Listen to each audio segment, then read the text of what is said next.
Hello, I'm Anjaly Thakkar. I'm a native Houstonian and I am an educator in the Houston area. I will be interviewing Dr. Randhir Sinha today. We are interviewing on behalf of the Foundation for India Studies, Houston. This is an interview for first-generation Indian immigrants for the Indo-American Oral History project being done in partnership with the Houston Public Library and Houston Community College. How are you doing? Good, thank you.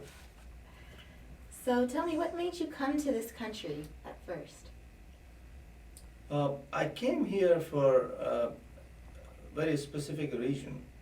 I was always interested in being a neurosurgeon, and the United States provided me the opportunity to further my career and be as good a neurosurgeon as one can be. So in India, where did you come from? I came from a city called Patna in northeast part of India, which is very historical city. It was capital of Asia when King Ashoka and Chandragupta used to be the emperor.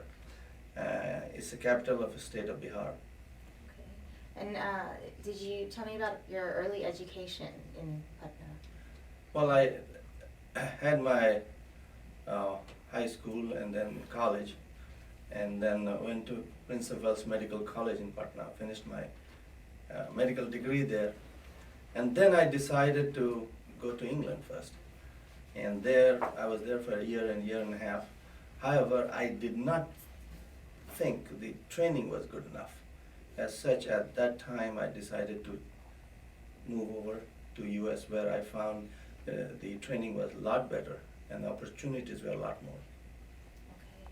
So would you say that the conditions in India, what were they like compared to at the time that you were growing up? Was there anything that, with the conditions in India, that kind of made you want to migrate? The opportunity for being a neurosurgeon was, there was not much of a training program there. And so you have to go abroad virtually at that time to get the proper training. Okay. So did you have any work experience in India, or you came directly with your education? I was there for about a year and a half before I went to England, and I was in England for about a year and a half before I came to US. Okay. And did you come directly to Houston? No, I went first to Baltimore, and that's where I did my internship, and then I did my residency in University of South Carolina in Charleston. And after I finished that, and I was a teaching fellow, and then I came to Houston to start practice. Okay. In what year did you come to Houston? In 1975, I came to Houston. Okay. What were the conditions like there at that time? Well, one of the things people ask me, why did you come from Houston from Charleston? Well, at that time, Houston was up and coming, oil related city, and some of the hospitals were then trying to recruit neurosurgeons, which was, there were not that many at that time.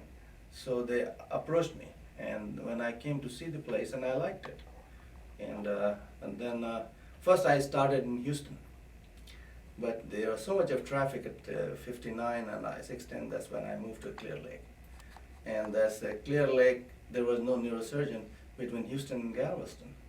I was the only one for a couple of decades at least, and well, of course that his lifestyle was a little better. The astronauts and the NASA was there. We were friends with many of those original astronauts, and in fact I treated some of them, operated on some of them, and I built my practice over there. Okay. And was there an Indian community at all when you came? When we first came there were very few, and in fact I was the first doctor to be in the Clear Lake area. There was one other anesthesiologist who came at the same time. And then subsequently, more and more started coming. And There was no uh, cultural organization. So we, 8 or 10 of us, sat down and started what is called India Cultural Center of Clear Lake, which is not much bigger now. And so that's how it started at that time. There were slowly and slowly we got more and more people. So we got involved in many other things, like political things. We decided that since we are going to live here, we need to get involved with the politics. We need to get involved with the mainstream America. And one of the ways to that, to get the politician to know that we have our own concerns, and we need to get them to know that. So we got political action committee in the Clear Lake. There was the bigger one in Houston, so we got coordinated with them. We used to raise funds for them, and we used to tell them our concerns. So we started doing this in those times. At that time, I remember some of the anecdotes, which was very interesting when there was India Cultural Center was formed. But there was nothing. There was one grocery store, one or two restaurants, and there was no movies and nothing. And it's interesting part was that we used to have one. Probably you all know Mr. Sayal. He used to bring it, the big reel, and we'll sit down and we'll project it. And those were the days when we started all this. And the community where we started was extremely conservative community. And when I started practicing, you need to show that you are not only good, but you're better than everybody, to really get all the referrals from that. And luckily, I had a situation when I first started, when there was a very difficult case which came in, and that propelled me into limelight, that everybody realized that that I was good enough for this. What happened to that, there was a 5-year-old kid who walked underneath a saw. An Electric saw his grandfather was doing, and his skull and the brain was cut right through it.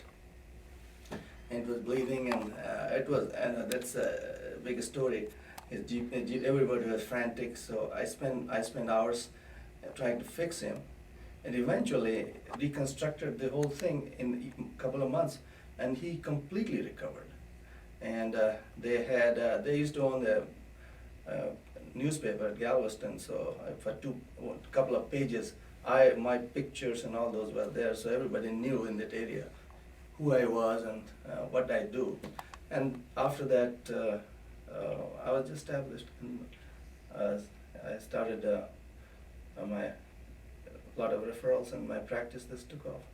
And then the University of in Galveston, they asked me to be also a clinical professor, so which I am still in that. And I go there. I used to go there now, and since I retired, I haven't been there much, but coordinate with them with some of these clinical neurosurgical practice. Do you feel that even though you worked so hard to establish yourself and build this reputation for yourself, being here in the 70s, do you feel like you still faced some racial discrimination of any sort sometimes, or what was that culture like here, as far as barriers culturally, possibly religiously? Well, yes, they were not exposed to people from India. They had no idea who these guys were. When I was in training, I was the only resident in Charleston too, and here also first in Clear Lake area, first Indian to start practicing.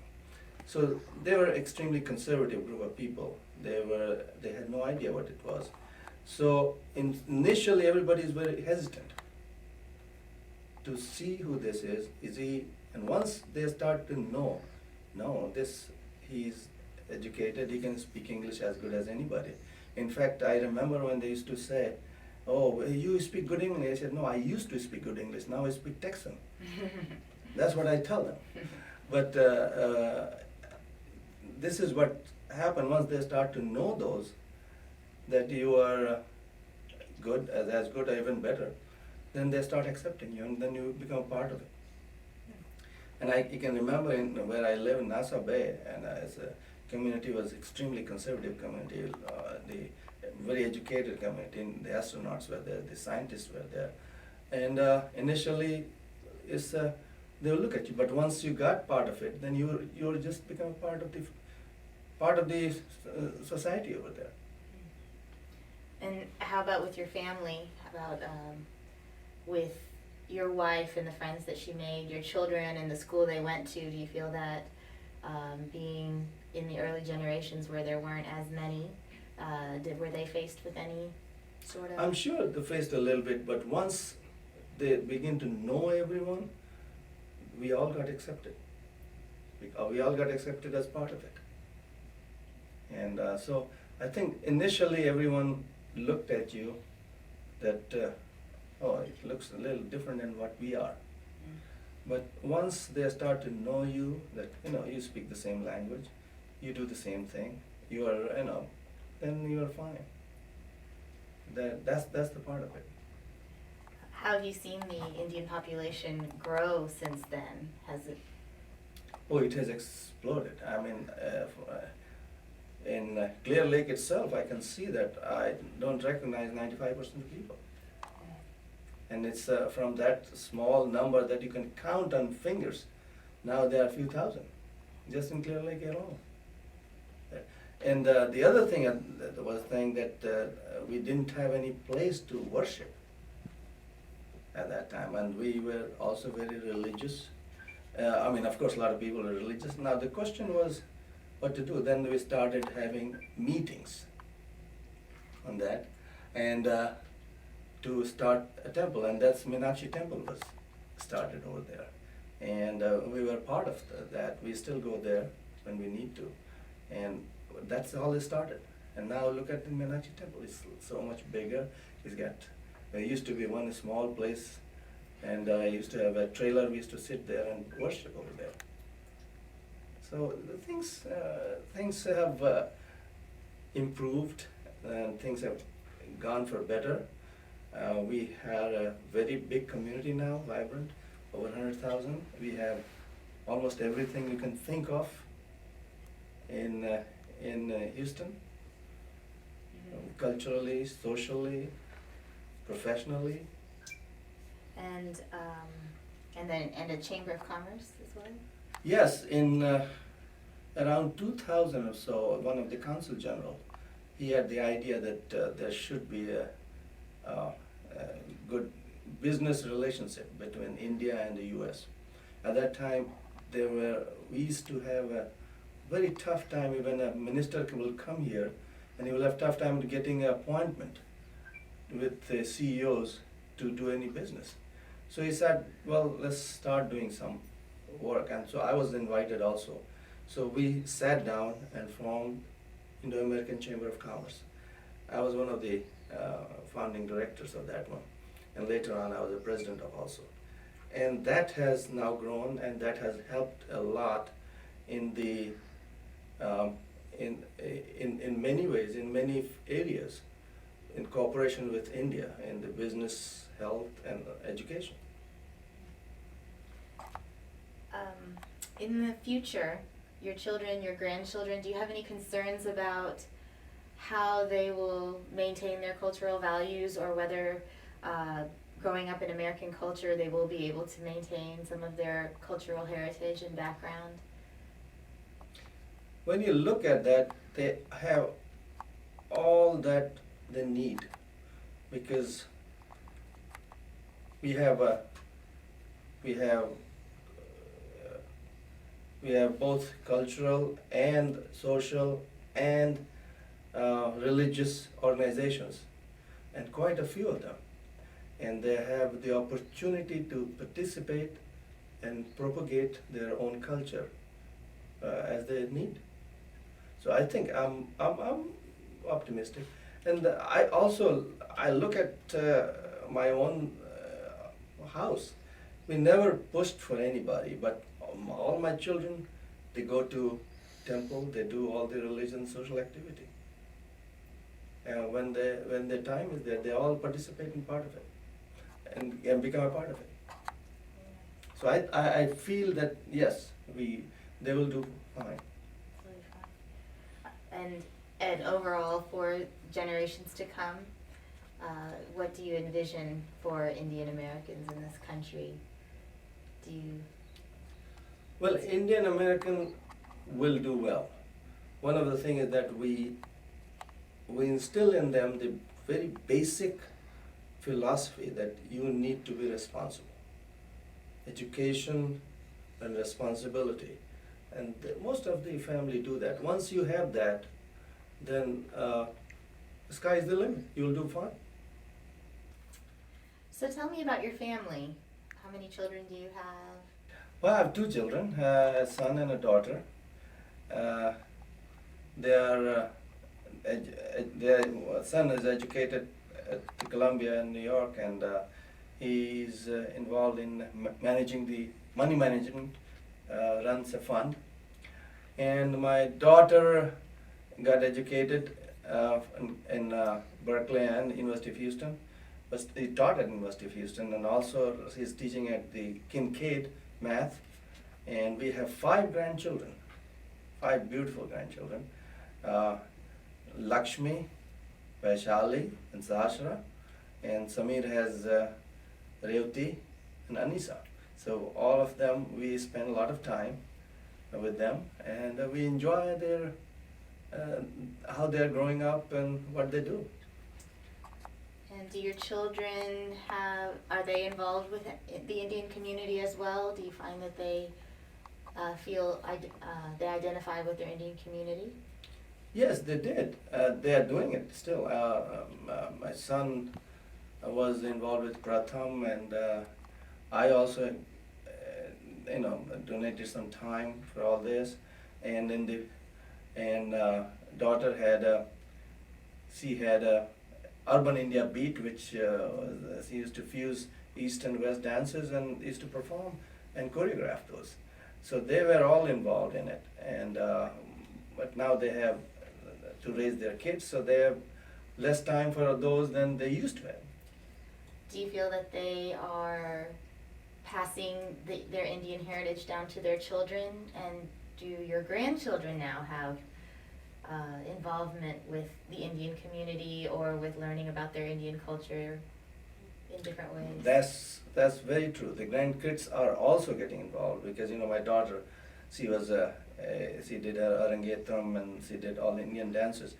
The granddaughters are also doing their learning tabla.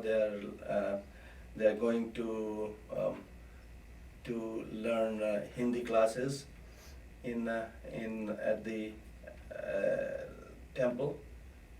What's the name of that place? The Arya Samaj. Arya Samaj temple, and they school there, and so they're following that, and I think they're doing good. Nice.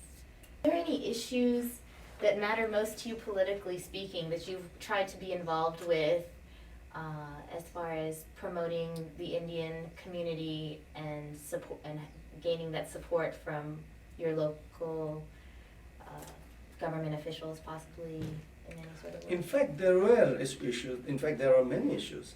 I recall one of the time when there was an earthquake in Gujarat, and our Congressman Nick Lamson, so we called him, and he arranged for tents and all the other things.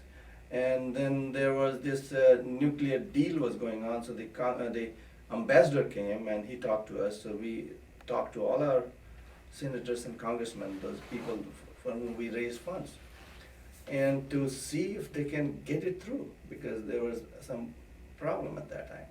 Now you're going to ask me whether I'm a Republican or a Democrat. Well, of course, Nick Lamson is a good friend, he's a Democrat, but at the same time, as a political action committee, I support a lot of the conservative, Republicans too.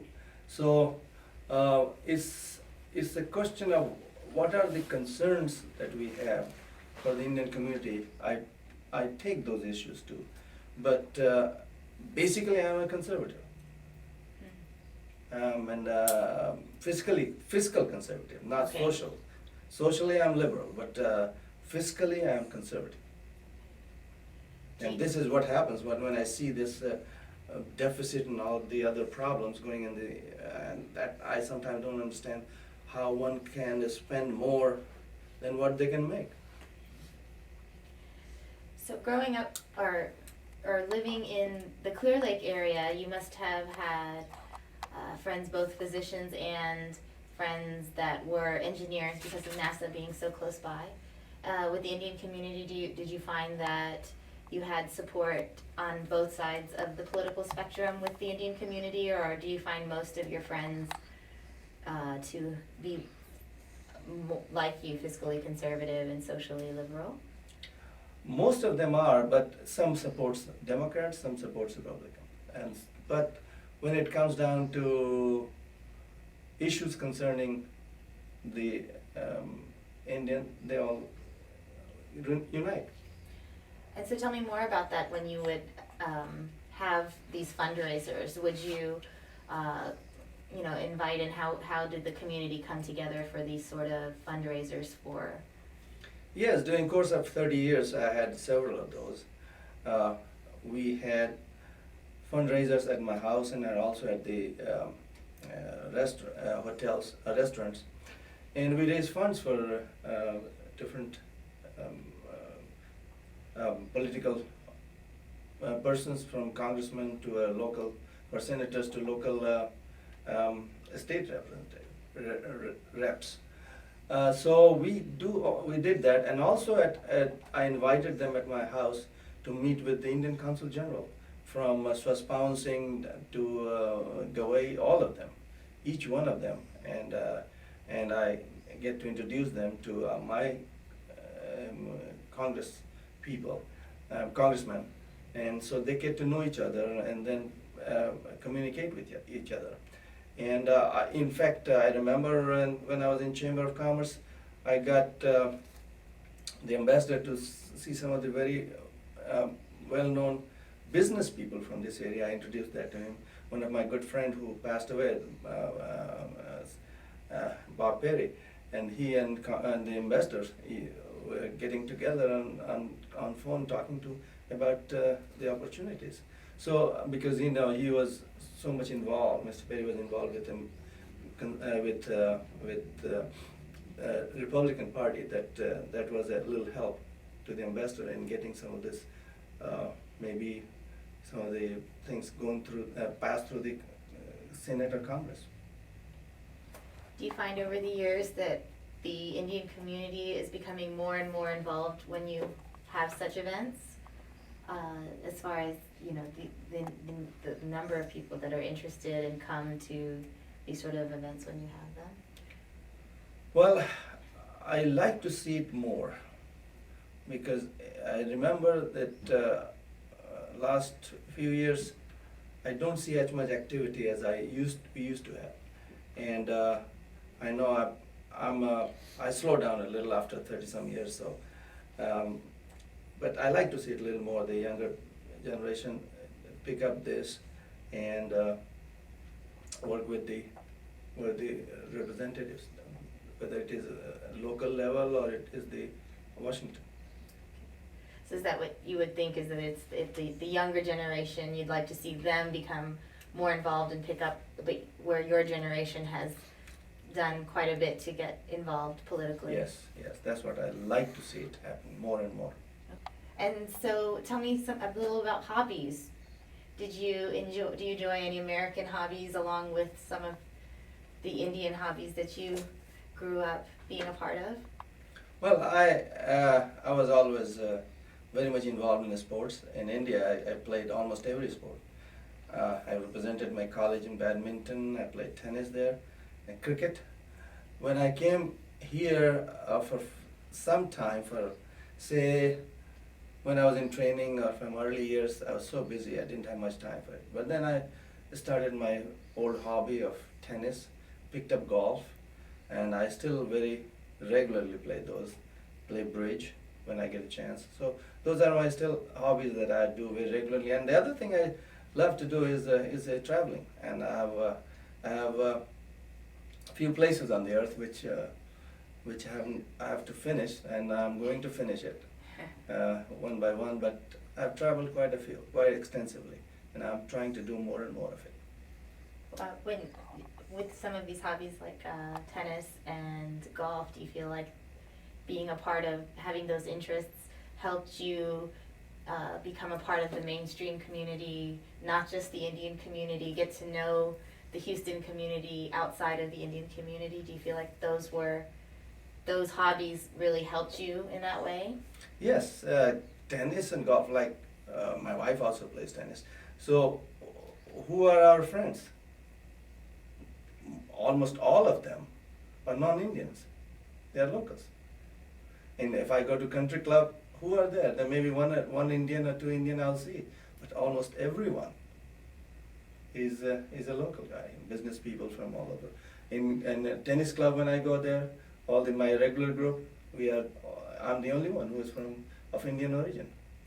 And so we do get to have interaction with everybody and make friends with everybody. Do you think that was really crucial or really helpful to you in your life here, in raising your children here in a new place where you didn't grow up? Do you feel that having that interaction really helped you make those choices of how to live and how to raise your children here in Houston? Well, it helps a lot because my children got involved in all those sports activity. I was coaching, everybody else was. So it all becomes a community project, and I was part of it like everybody else. And the children made friends. We made friends, and that's a good way to get to know everybody in your community. Would you say your children have had Indian friends, or did they have more non-Indian friends, or a combination as a result of this, or? Yes, they had a combination. They're in the schools. They were mostly non-Indian, but if they go to say a dance or something else, then they will have a lot of Indian friends. So they have a combination, and when they grew up in the community, they had a lot of non-Indian friends, and they grew up like that.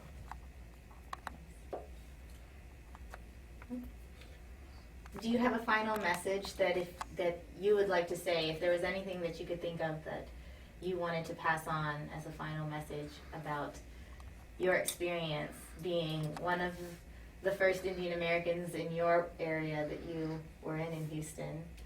Well, first thing is, now. yes, education, number one, education, and keep up with it. Then get involved in all the activities and don't give up. Even if sometimes you may feel that, discrimination or the other things, but just persist with it and keep on going.